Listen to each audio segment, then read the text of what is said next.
How to fix the issue of Google Play Store not working in Galaxy tab. Hello everyone, welcome back to our channel and today we are back again with a new video. So without any delay, let's get into it. For that, firstly head towards settings on your tab.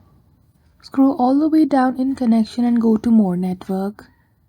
Then after click on access point name and simply choose the option of reset. Then after you can simply head toward Google Play Store and go to account. From that you will be heading toward this page, create a new Google account for yourself. Now, last but not the least, when you are not able to download any application from Google Play Store, head to settings again, go to application management and click on Google Play Store. Go to storage, clear the cache for this application. Even if after that you are not able to solve your issue, clear the data as well. So that's it.